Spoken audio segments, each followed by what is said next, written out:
Hey guys, what's up? I'm Rohit Khurana, host of Intellect Digest, and today we have the Vivo V9 Youth with us.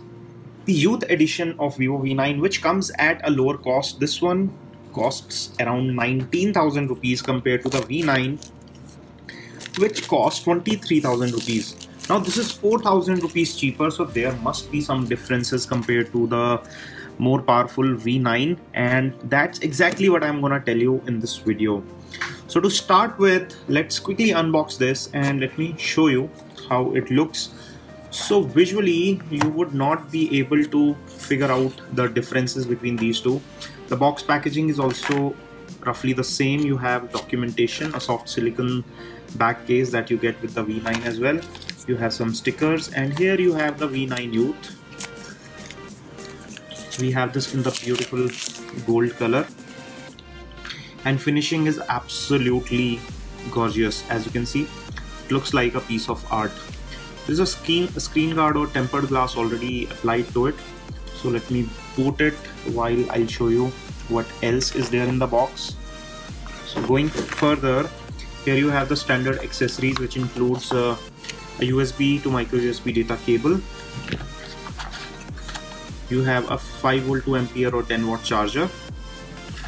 And the next thing in the box is the earpod styles earphones with headset, which comes with a microphone. So very standard set of accessories. And coming back to Vivo V9 Youth. Now visually you cannot identify difference between V9 and V9 Youth. They're almost identical, they run similar software, but there are some differences that I'm gonna tell you.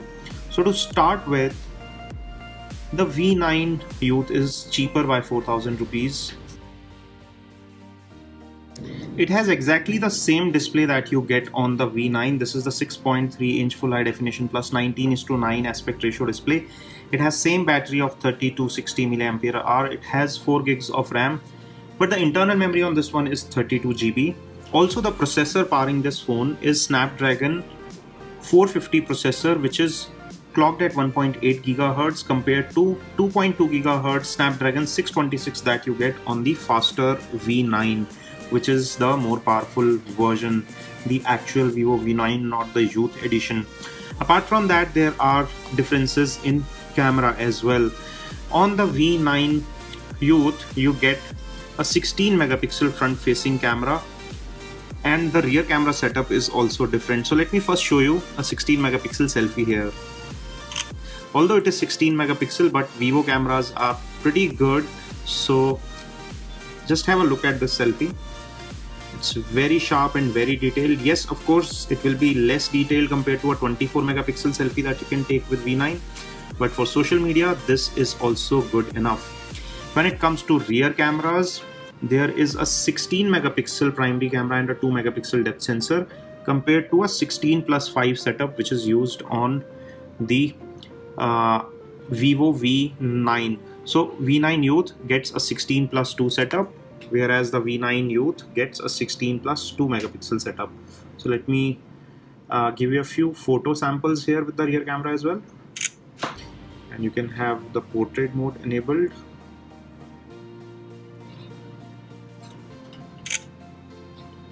And when the portrait mode is enabled, it turns the background much more blurred compared to the normal mode. So this is the bokeh mode. As you can see, the background is quite blurred out. This is a regular photo where you can also see some blurring in the background, but not as aggressive. And this is the front facing camera selfie. In a nutshell, this is still a great option if you are looking for a phone which comes with a large screen, almost full screen experience, gives you a fingerprint scanner, face unlock, a beautiful design, a lot of features, and it does not cost a lot. It is just around under 20,000 rupees. So a very good deal for someone looking for a smart looking phone with very good and high-end camera setup. If you want to pick up one for yourself, I'm leaving Best Buy links in the description section below. We have also done a video of Vivo V9, so you can check out the other video, Vivo V9 as well. I'm leaving Best Buy links for the Vivo V9 as well, so you can pick up either of these two phones. They are both great. If you have budget, go for the higher end phone. It is faster, has more internal storage and slightly better cameras. If you don't have budget, you can settle with this one and it will also serve your purpose fairly well, and you get decent value for your price that you pay for the phone. If you enjoyed watching this video, give us a thumbs up by pressing the like button. Stay subscribed for more. This is your host Rohit Khurana signing off. Thanks for watching.